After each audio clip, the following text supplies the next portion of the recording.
Hey team, Richard Tubb here, and today we're diving into the world of cybersecurity with a company that many of you in the managed service provider space will already know, TitanHQ.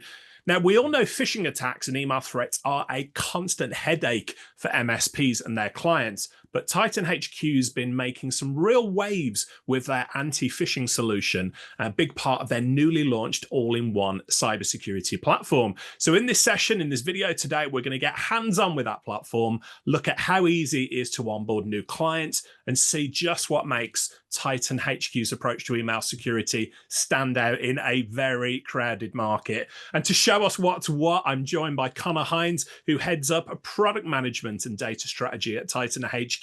Conor, great to have you with us. Yeah, hey Richard. Yeah, great to finally meet, and yeah, looking forward to having a good conversation. Indeed.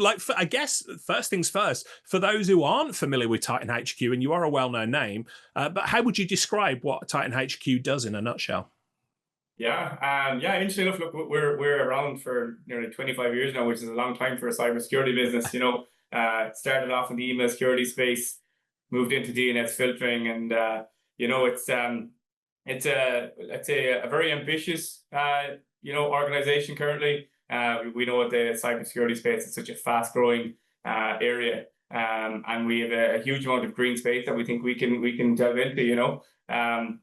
We are based in the west of Ireland. We also have offices in Canton and in Shelton in Connecticut too as well, and we have people dotted around the UK and Tampa, Florida too as well. So we're now a global organization too as well, which we're very proud of. Yeah. But yeah, I would describe it as a very young, ambitious, and young in some sense, but old in other sense. But yeah, very ambitious organization. Yeah, I've been aware of you for quite some time, so I'm looking forward to seeing the product here today. What's your role at TitanHQ, Conor? What does a typical day look like for you? Yeah, typical. I think there is no typical day as a head of product, unfortunately. Some days you're on customer calls, some days you're trying to redefine the strategy for the whole product. So there's it varies a huge amount. But I did up the product and data strategy function. So trying to decide what we should be building, why we should be building it. Obviously underpinned by a really strong data layer too as well. So that, yeah, as I said, there is no typical role. I try and meet customers nearly every day. I think if you don't have your finger on the pulse when it comes to customers, if you're leading any product, or you need to be in touch with your customers very regularly. Agreed. So I guess what we're here to see is the product. So can you share your screen, give us a tour of the new cybersecurity platform? Having seen TitanHQ before, it looks like you've unified a lot of stuff here. So how does this new unified user interface make life easier for MSPs? Because they've got multiple layers of security to manage here, haven't they? Yeah, exactly. Like I suppose we meet with MSPs, with the advisory council that we have nearly every quarter, and for the last 3 years we've heard, you guys need to consolidate. You have 4 or 5 different products, and they also work with probably 4 or 5 other vendors too as well. So jumping between UIs is not something that they want. So I guess we took that feedback on board and said, right, we need to, our strategy, our North Star is to consolidate all our products in a single platform. So, what you can see here in front is, I guess, the beginnings of that. We started with our email security section there, as you can see on the left. We've added our security awareness training, which is a really popular product, and that's really fast growing. Then you have consolidated licensing, consolidated onboarding, centralized settings area too as well. So the reason behind this is we want to make things as easy as possible. Centralized, easy to use, easy to deploy, but still retains the configuration and the functionality of our standalone products. Yeah. If we can, let's first of all dig into the anti-phishing solution. So tell me what's new about it. Why is it such a big deal? Why are so many people talking about it at the moment? I guess before I jump into it, I think it's because email remains the #1 attack vector. We see that it's the way into a business, and it always will be, I think. So we've spent the last probably 18 months really refining how we do email security. We have a SpamTitan product that is nearly 25 years old now, really robust. However, there's new types of attacks that are coming out there, and SpamTitan was built in an age where it was basic phishing protection and spam protection. The email security element of the platform, which is called PhishTitan, is very advanced. It has ML and AI technology. It uses natural language processing. it's very, very advanced because you have to be. You're not going to, the attackers out there are getting so sophisticated. We have to match that, if not better. So that's the direction we've gone with email security. It's, it does all the basic stuff really, really well. And now we're moving into the space where it's going to stop those, those business killer emails. Those, we see those Beck attacks where, you can cripple a business with a single ransomware attack. So that's where we're going with the direction with email security, is to stop those type of attacks. Yeah, so it sounds really powerful. Of course, there's going to be lots of MSPs watching this and going, great, you're going to keep us safe. However, MSPs, and I know being a former MSP myself, really time poor, and they're just looking for simplified solutions and that. So let's talk about the onboarding first of all. So, how easy is it for people to get set up? What type of platforms do you support? Yeah, so we support the M365 platform currently. With this platform, we will be, expanding that into the Google Workspace in time. The onboarding, Richard, is, I think the record that we have recently is about 2.5 minutes. So fantastic, compared to where our legacy products were, where it could take numerous calls to set up your MX records and configure things. You can onboard to the platform within 2 or 3 minutes, and you're ready to go. And that includes email security and the security awareness training. So there is no, let's say, there's no differentiated onboarding. It's you onboard once to this platform. Once you do that, you have access to all of our solutions. So that was, again, one of the main pieces of feedback we get from MSPs is just make our lives easier. Make the onboarding really easy. And I think we've done a really good job at that on the platform. Still ways to go. I still think we can automate a bit more of it, but it is, it's a very slick, frictionless process right now. Yeah, and you mentioned a couple of things earlier, NLP, you talked about the technology behind it. Let's expand upon that a little bit, because I've been listening to the buzz around this product, the auto remediation point of things. So it's no use for an MSP for them to get bombarded with this is wrong, that's wrong, all the rest of it. So what does the auto remediation in the NLP aspect look like? Yeah, so what we've done is, look, there is no binary yes or no anymore when it comes to advanced email security. You have to be clever. And as you said, you don't want an MSP to be notified hundreds of times a day that there's an email that's in an inbox that's dangerous. So we have auto remediation, which means as soon as we identify it, malware or phishing, we automatically remove it into your junk folder away from danger. Now you do have the option to have manual remediation too as well, which is basically a banner on your email. So here's let's say a mock account here where I can see we have different dynamic banners. So here's one that shows exploited domains.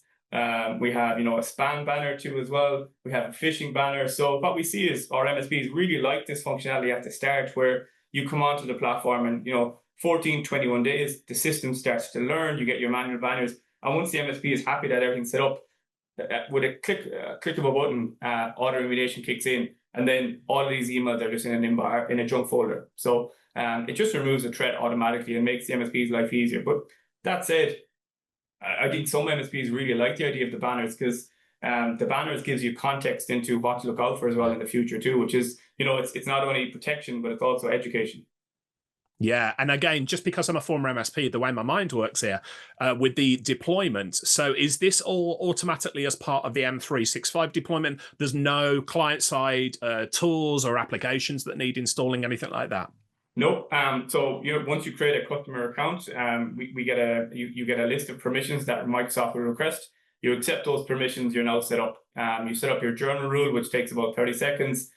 Then we start to protect emails immediately. So like we start to see spam and phishing emails get caught during our onboarding calls. It's that quick. Really brilliant. And in terms of clients, obviously MSPs have got loads of different types of clients. That's the whole nature of the gig. But some clients have got different needs than others. So can you set granular settings and security per client, or is it one size fits all? No, it's definitely not one size fits all. What we do is we have a really clever inheritance model where an MSP can set it up, and then every customer they add after that will inherit those configurations. However, you can also backtrack from that and have configurations at every single level. So if I jump into a specific customer, they don't want anti-spoof protection, let's say, because they use Gmail a lot, or they use different domains a lot. That's no problem. You can switch it off at a customer level. The next time an MSP creates a customer, it will inherit the MSP's configuration, but it's fully configurable at both levels. Got it. And I can see that dashboard there. And you talk about, of course, you and I have done this a long time. We know that people talk about a single pane of glass. I don't think that's ever really going to happen in the MSP space because there's so many different tools there. But you're unifying everything into a pane of glass here for the TitanHQ products. But what about the other tools that MSPs have? You know, they've got PSA tools, other things like that. Have you got any integration there so that any alerts can be sent into help desk products and things like that? Yeah, so I think the interesting question. The biggest, I guess, piece of roadmap work that we need to do over the next probably 3 to 6 months is public APIs and PSA integration. Yeah. So yeah, we will have, alerting. We do have webhooks, and so you can set up a notification center here if you want to set up a webhook so that you get notified when an email, hits the inbox and gets alerted. However, we do feel, and we do get feedback that PSAs are the way forward here. So we will be developing public APIs. So all of your licensing and your alerting will be fed through whatever PSA you work with. Fantastic. So let's talk through a scenario where, a piece of email slips through from a bad actor. And they do, of course, they do. No solution is ever 100% secure from that perspective. What happens at that point? We've seen the banner adverts. Presumably, it brings up an alert within the dashboard as well. What help do you give to the MSPs from that point forward? Yeah, that's a really good question. So I guess to go back, and where does that whole process start? So the platform comes with its own Outlook add-in. So if I want to report an email here, it's in my inbox. So I click it here and I can report this email back as phishing or clean. Let's say it's been, let's say sometimes it might be bannered incorrectly or the user might think it's bannered incorrectly. They report it back. Once that's done, the email lands into my incident page here in email security. So I can see here there should be an email, action needed. What I can do is I just click on that email. Again, we're trying to make things easy as possible. I click on this email, I get a pop-up. So I can see here, I get some reasons for detection, I get some URL analysis. Exactly to your question, we want to be able to help the MSPs make a decision. You know what I mean? Yeah. Sometimes they'll look at an email and say, you know what, that's fine, but giving them as much, additional information will help with their decision making. Again, try to make things as really simple. If they want to just remove that email, then with the click of a button, they can remediate. So that email gets removed from that inbox. And even if it's gone to 100 people in your org, with one button, it gets removed from 100 people's inboxes. Really excellent. Yeah. So it does that. So if what about if people try to click on links that perhaps are not going to be the best for them or are suspicious? What protections are in place at that point? Yeah, so PhishTitan, our platform comes inherently with link rewriting anyway. So it's fully rewritten anyway, even if it's blocked. So, it's back to that layers, Richard. One layer of security is not enough. It needs to be multiple. So every email that comes in will be link locked regardless. We will provide context on the URL and the reasons for detection here. But if a user does click on it and it is malicious anyway, they'll be brought to a block page that we manage. Brilliant. Yeah. Because you mentioned the security awareness training that we both know, and most of the MSPs watching this know, that having a technical solution, great, you're going to get rid of perhaps 99% of the issues there. But the human being is always the weakest link, aren't they, in these things? So yeah, it's great to know that even if somebody's thinking, oh, well, what is that link? Or I've done it as well, where you just click on something, just going through the motion sort of thing, you still get blocked from there. So here's a question for you. We've talked about how this is going to make life easier for MSPs. We can see how easy it is to deploy automation. I want to talk about that 1%. So perhaps something gets through that the MSP looks at and goes, I'm really not sure about this. What does TitanHQ support look like at that level? That if you need to speak to somebody to go, I need a sanity check on this, or we're not quite sure about it. Yeah, look, I suppose we've been renowned for our support. So we're probably one of the few orgs where you ring our number, someone will pick up. You know what I mean? And that's MSPs love to hear that. So we have a really strong support team. MSPs go to our escalated support. They don't go through our level 1 because again, feedback that we've got is, look, I want to talk to someone who knows about the product and who I can speak to about these most difficult issues that we see. So, you raise a support ticket or you ring one of our escalation team, they will jump on that call immediately and work with you to identify that threat and what we can do to remediate it. So, look, we're very, very proud of our support team. They're an exceptionally strong team. It's testament to our group that a lot of our support team end up going into engineering in time as well. That's how strong they are. Some of your best developers come from your support team because they understand the pain points of the product. So, very, very strong support network. Yeah, excellent. I'm glad to hear that, because again, it's coming back to that technology backed by humans. That's the real aspect of it, isn't it? Knowing that you've got somebody the other end of the phone there to speak to. So something else that springs to mind as well, and I know I try to put myself, Conor, in the shoes of the MSP who are going to be watching this. When it comes to customizing the product, can you put your own branding or perhaps even client specific needs? The client might want specific branding on there. Can you white label it from that perspective? You can white label currently, Richard, but we are planning to do that, and we Yeah. are again back to the centralization. We're not going to white label each individual solution. We're white labeling the whole platform. So every single email communication that you send then from the platform will have the MSP name, the Got it. MSP logo, the description. So whether it's email security and you get a notification there, or whether you're sending out security awareness training, your logo will be there front and center, and every report that you get will be white labelable too as well. So look, definitely a roadmap item. It will be done this year. It'll probably be done the next 2 or 3 quarters. So Yeah. because again, we hear that MSPs, they want a white label. They want to be able to put their stamp on the good work. Yeah, absolutely. I think from my experience from being an MSP is that if you can brand the products and solutions as your own, do so. It's interesting. There's a contradiction there because the clients are not actually that bothered about what technology is behind, as long as they're kept safe. But you do want to be branding that to let the client know, hey, this is ours. We're looking after it on your behalf. The whole point of a managed service provider, take the pain away from the clients. Talking of clients, so lots of MSPs are going to be watching this, think it's a really good solution, but how do they present this to their clients? Do you help, to TitanHQ help the MSPs market this to their own clients? How would they go about that?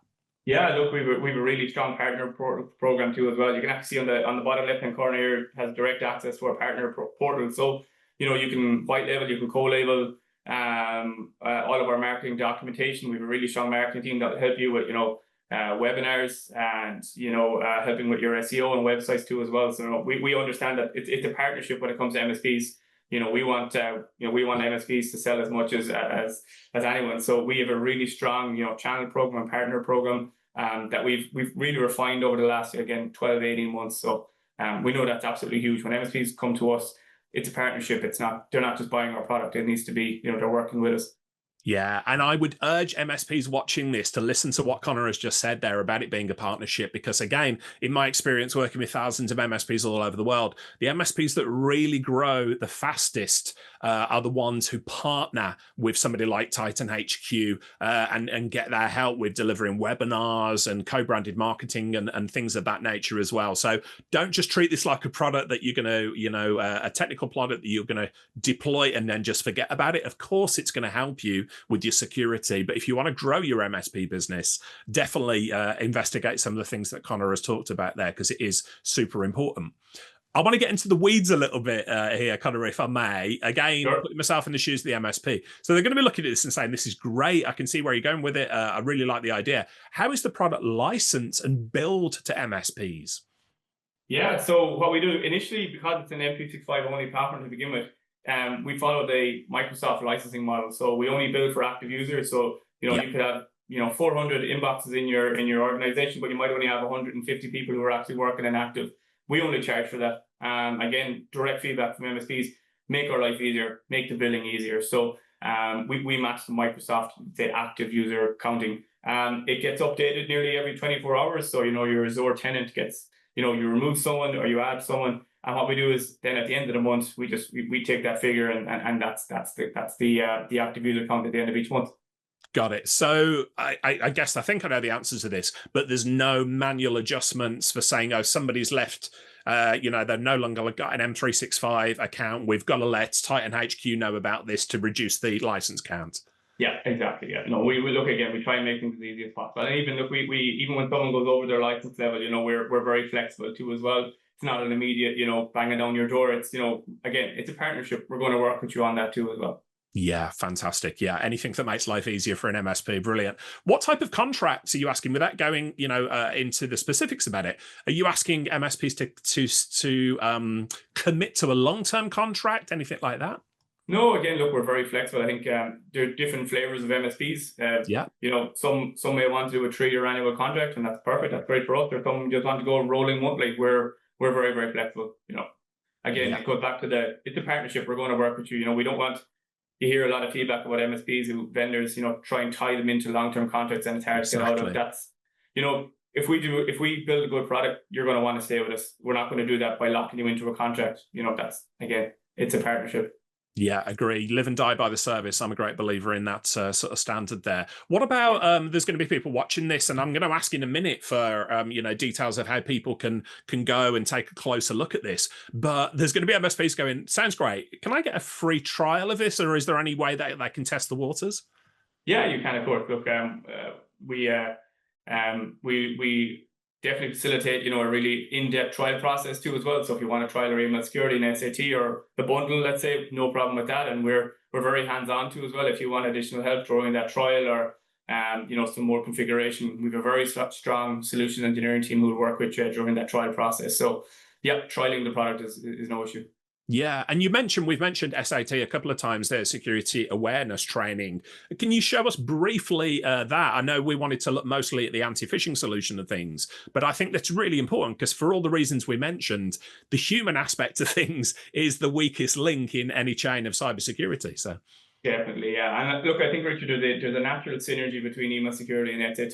Exactly to your point, email is the number one vector, but human is still the weakest link, And we've seen a huge amount of our customers coming in who, they initially see email security and then they just see that we have an SAT product and they're like, okay, let's talk about a bundle immediately because it just makes so much sense. So, what we've done with the SAT product is try and keep things ultra simplistic. We hear about, your other vendors in this market who are highly configurable, can take hours to set up a campaign. That's not what we're doing. We're not going to compete with those guys because, again, you said MSPs are really time poor. They want to come in, set up a campaign, get the reporting, and almost forget about it until the next month or the next campaign. So it's really simple. Again, because we have Microsoft permissions, emails just land in the inbox. So there's no whitelisting, there's no allow listing. It's just using the Graph API. So your phishing simulation lures, they just land in your inbox. If you click on a link, you get automatically enrolled into training. You have, content upload, so you can upload your own content and send it to as well. I might show you what these lures look like actually, because we get a huge amount of feedback about our lures. So your lures can be ultra realistic, or they can be easy, complex. They can be medium, complexity. So this looks like a very legitimate email here, but we've created this, we've crafted it, and it just gets dropped into your inbox. So they never get blocked. They always hit the inbox, and they're very, very realistic. And that's what you want. You want your people to be having a healthy dose of paranoia when it comes to these things so that they're constantly on edge and they're constantly getting training. Yeah. There's a fine line here, isn't there, with clients as well, that you don't want to you don't want the client to be perceived to be punished if they click on something because it's all about education. So tell me about the reporting side of things. So if somebody clicks on one of those lures, how do you help the MSP to then go about educating the client? Hey, this is not a bad thing that you've done, but just to make you aware, if it was from a bad actor, there would have been repercussions. Yeah, exactly. And look, exactly to your point, it's finding that balance. You don't want to punish people, but you want them to be aware that this is behavior that's not encouraged. And we're very hands-on with the MSPs around this, the type of training to select. There's almost a curriculum that you need to send where you don't go hard immediately. It's this curriculum where you build and it gets more complex over time. We are seeing some trends around particular groups or particular departments in an organization might be weaker than others when it comes to this sort of thing. So how do you ensure that, let's say, your finance department are almost very paranoid because they're a huge vector, whereas there are other departments where it mightn't be as important, but they still need training constantly. Yeah. And what reporting features do you offer? So, you've just alluded to the fact like the finance team are going to get targeted more. They're going to be, higher value to potential bad guys there. So how can the MSPs demonstrate to their clients, show the value to their clients of this solution? What sort of reporting features do you offer there? Yeah, so look, a lot of it's built in natively into the product as well. So every campaign I have here, I can see the specific modules that have been sent. I get an individual basis, so I can see who's done their training or who hasn't or who's been assigned. We also do automated reporting into the administrator's inbox. Again, MSPs are time poor. They don't want to be going in here generating a huge amount of reports. There is a report builder in the platform coming. What we want to do is automate training emails. So here's an example of, you've done training and this is what your training looks like. So you've been enrolled in the campaign, but then your administrator gets a report on that training. So if I go into this report here, I get an Excel or a PDF dump of, okay, of your 5 customers, we've sent 360 lures, 28 users have been enrolled in active campaigns. So we're trying to automate as much as possible, Richard, because, again, back to those, this huge amount of SAT products that are just too complex, too time consuming. We're going the other way. We're trying to make it as easy as possible. And we may need to backtrack and add more configuration and more reporting, but that's a better starting point than having too much in the product and having to take it out. Yeah, and again, I would say to MSPs watching this, definitely look into and use that reporting, because there is, I've done this for a long time. We both know that if you get really good at doing managed services, you reach a point where the client doesn't feel any pain and eventually turns around and says, what is it we're paying you for? So you do want to demonstrate to the client actually that you are taking steps, and things still could potentially go wrong, but you've got their back for it. So I think the reporting really, really valuable from that perspective. Yeah, and we also have a clever feature where, let's say you're an MSP and you have a customer who isn't sure they need SAT training. You can send a targeted campaign, phishing campaign, and then you can actually just show them the results and go, well, you know what, 2 of your guys actually did click on a lure, so maybe you do need training. And that's a really clever tool that MSPs like. I love that. And I was just about to say, can we use this as like I'm going to use the word sales tool there, but often clients say, oh, no, we're fine. We don't need that. So that's the type of feature that you offer to MSPs to say, hey, okay, you're assured, you know that everything's going to be okay. Can we just put that to the test? And then they get a report back on that specific thing to say, actually, a lot of people clicked on the link there. So what would happen in a real world scenario? Exactly. And the Outlook add-in that I demonstrated earlier, that has 2 uses, because when it comes to interactions with lures and emails, you either have a positive or a negative interaction. What I mean by that is, if you see a lure, deleting it isn't good behavior, but reporting it back to your admin is good behavior. And that's the behavior you want to drive. So this Outlook add-in acts as both. So you can report phishing emails, but if I reported an actual legitimate lure, your admin will get notified in the reports to say, Richard, that's a job well done. Whereas deleting an email is not good behavior anymore. You should be reporting it. Yeah, absolutely. That makes a lot of sense there. And I'm guessing there's reporting back on that on the notifications as well. So people who are actually reporting the emails as opposed to just deleting them, is there reporting on that? There is, yeah. So again, in the reporting, you'll see a positive or negative interaction when it's been reported back correctly, or if it's been deleted, or no action at all. Because got it. With a phishing email, it's that email could have gone to 2 or 3 other people. So you're hoping that at least one person reports it back correctly. Yeah, makes a lot of sense. Loving this. So there's going to be lots of MSPs watching this. We already said that you're a global organization now. You've spun out, you've got offices all over the world and that. But there's going to be MSPs who are watching this at the start of their journey. There's going to be MSPs who are watching this that are really quite big and further along their journey. How scalable is this platform as a whole for fast-growing MSPs?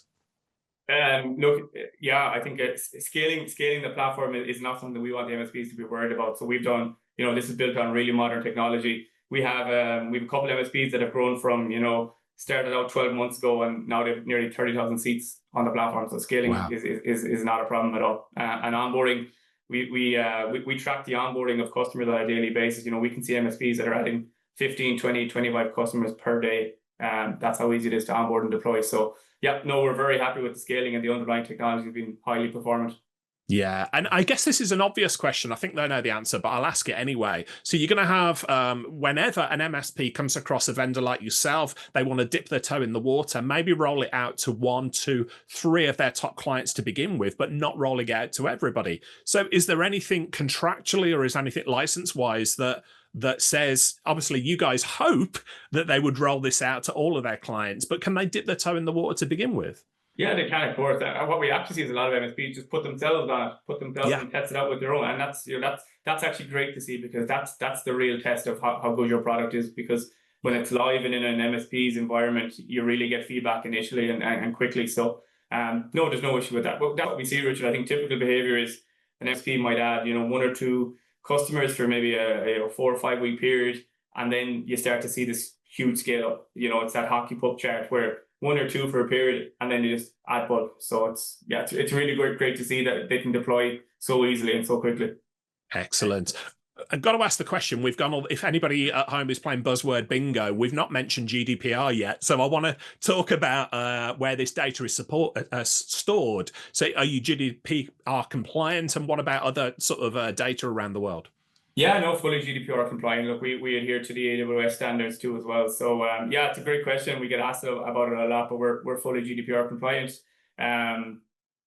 We try and do as much as possible where we're really strict around data retention and data policy. So our emails don't get stored. The lures get stored obviously because we create them. But we're really strong, and we're a security organization. We have to be ultra careful around data. So yeah, no, we're GDPR compliant. Yeah. What's next for the platform? So obviously this has grown in the years that I've watched it as well. You've got a number of different products on there. Well, what else can we expect in the future? I think in the future, what we'd see is, I think probably bringing in our web filtering product, Yeah. expanding on our email security product. So we also have TitanHQ, which is a secure email gateway, which is done via MX records. The next step is to bring that product into the platform too as well. So and the platform has been built in such a way that adding additional solutions from this point is very, very easy. We've built the underlying technology and the foundational work to ensure that adding other solutions is very, very simple and quick to do. So I think bringing web filtering in here, elaborating on our email security offering so that like you don't need to have MX and API in two separate logins, you have it in one single platform. Yeah. Then there's some other things like roles and permissions actually is going live this week, which is a really, really sought after feature too as well. And we're just making it more easier to use, Richard, and making the deployment and onboarding as automated as possible. Yeah, well, I'm so pleased we could jump on this call here today. I know you've got to shoot off. We just saw a reminder pop up on your screen. You've got another meeting coming up. But, TitanHQ have been around for a while, as you've said. You've got a really good reputation in the industry. People speak very, very highly of you for your partnership with MSPs. And we can see how this product is developing. But, it's really important to me that MSPs saw the product and just how easy it is to deploy and to use there. And I think if we were to summarize what we've seen today, it's going to be all about that ease of use, isn't it? It is, yeah, 100%. And it's striking that balance, Richard, of it needs to be easy to use, but it needs to be very effective, and it's making sure that you don't sacrifice the underlying efficacy and the performance for simplicity. So, it's striking that balance of, it's really easy to use, but like, does it work? Does it stop those bad emails? Does it do the training? Does it block those websites that you don't want to go to? So it's striking that balance. And I think, if anything, we've probably gone too simplistic, and now we're sometimes backtracking. But in my seed and product, that's exactly what we should have done versus trying to build this platform with all the bells and whistles, and people don't use half the configuration. So I think that's the direction we're going for. It needs to be highly performant. The efficacy needs to be there, but it needs to be ultimately easy to use for MSPs. That's our ultimate goal here. Absolutely. And I would absolutely agree with that. And for MSPs watching, we've mentioned MSPs can often be time poor. So sometimes you look at products and they've got 1,000 bells and whistles. A, are you going to actually use them? And B, are you going to get around to actually deploying them properly out there, and configuring them? So I love this approach that it does sort of 99% of the stuff that MSPs need out of the box really, really simply. So thank you, Conor, for taking us through today. I guess at this point, MSPs are watching. If they're not already partnering with TitanHQ, what next step would you encourage them to take? Yeah, probably reach out to our website, TitanHQ.com.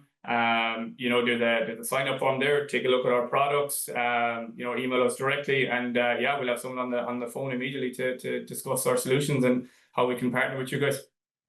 Excellent. Well, we'll include all the details in the show notes below this video as well. But Conor, thanks so much for joining us today and showing us around the platform. I've got a feeling we're going to be speaking again over the months to come because there's more stuff coming just around the corner, isn't there?